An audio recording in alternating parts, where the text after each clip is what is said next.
When a teenage girl was stopped from sitting in her first-class seat, the flight crew assumed she didn't belong.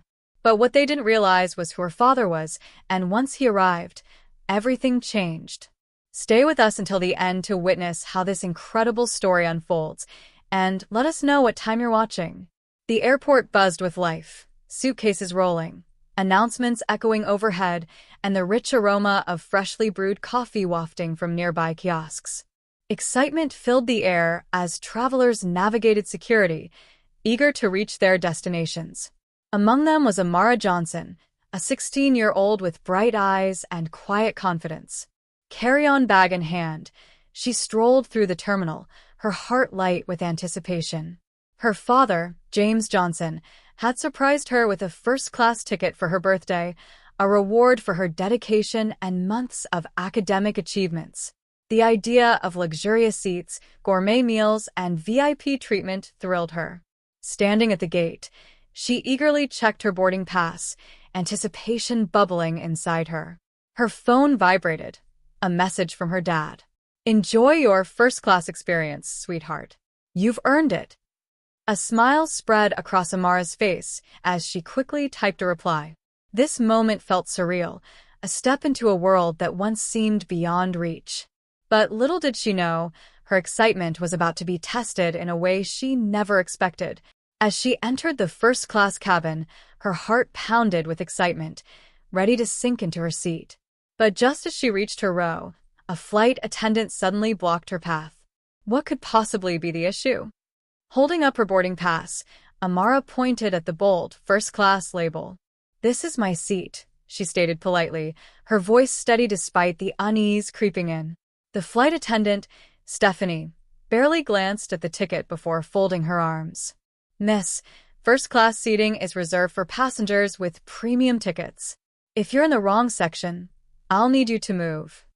Heat rushed to Amara's face. She looked at her ticket again. "But this is my assigned seat. My dad bought it for me." Stephanie's lips curled into a doubtful smirk. "Oh, your dad bought it?" she echoed, her tone dripping with skepticism. Right.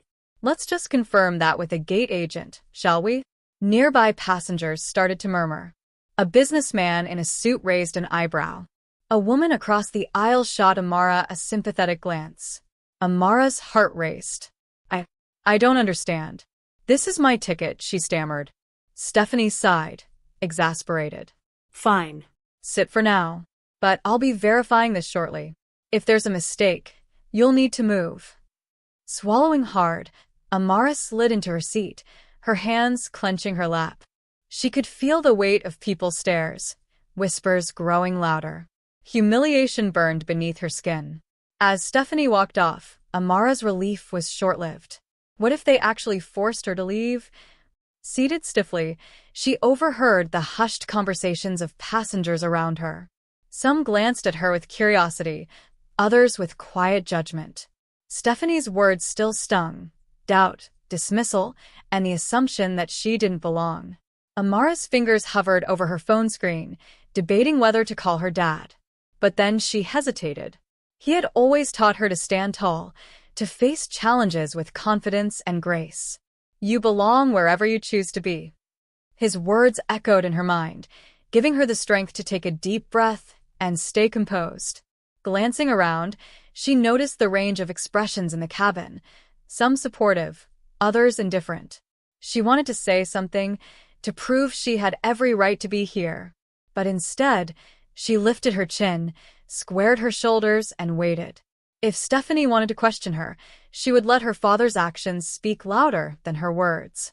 Yet as the seconds dragged on, she wondered, was staying silent the right choice? What if this escalated before her dad even arrived? The tension in the cabin thickened when Stephanie returned, this time with the gate agent by her side. Her expression remained skeptical, while the agent cast uncertain glances between Amara and the ticket in her hand. "Miss," Stephanie began, voice clipped, "we've reviewed your ticket and—" Before she could finish, the cabin door swung open. James Johnson stepped onto the plane, dressed in a tailored suit, his presence commanding attention. The murmurs died down as passengers turned to watch. His sharp eyes scanned the cabin, landing on Amara in an instant. Her shoulders eased slightly at the sight of him, a quiet relief washing over her. James strode down the aisle, his confidence unshaken. Stephanie straightened, momentarily caught off guard.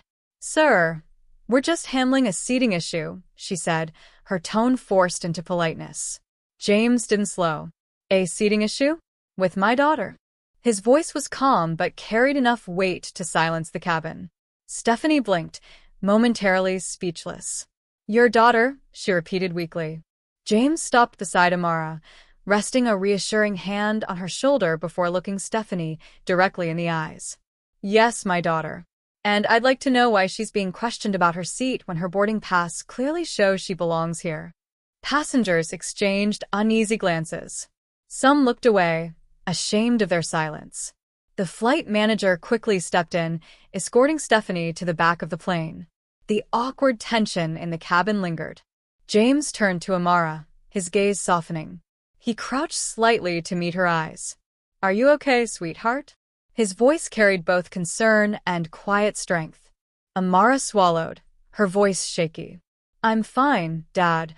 But why does this always happen? Why do people assume?" James squeezed her shoulder gently.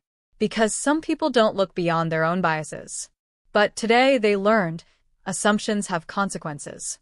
And more importantly, you showed them what it means to handle a situation with grace." Straightening, he addressed the cabin. His voice was calm but firm. "Let this be a lesson. Before you judge someone, before you assume you know their story, remember, every person deserves respect. Whether it's my daughter, a stranger, or anyone else." The weight of his words settled over the passengers. A man in a business suit cleared his throat. "Mr. Johnson, I just want to say I'm sorry. We should have spoken up." A woman in the row ahead turned to Amara with a warm smile. "You're lucky to have a father like him. And for what it's worth, you handled yourself beautifully." As the plane soared through the sky, Amara gazed out the window, the earlier confrontation fading. Pride replaced frustration. Turning to her father, she spoke softly. "Thank you for standing up for me, Dad." James smiled, his voice filled with warmth. "I'll always stand up for you. But remember, you stood up for yourself first. That's what makes me proud." Amara nodded, her confidence growing. "I just wish people didn't judge so quickly." James leaned in, his tone full of wisdom. "People will judge no matter what. It's not right, but it's reality. What matters is how you respond. Every time you rise above it, every time you demand respect, you're helping the world change." A different flight attendant approached, setting down a sparkling water on Amara's tray with a kind smile.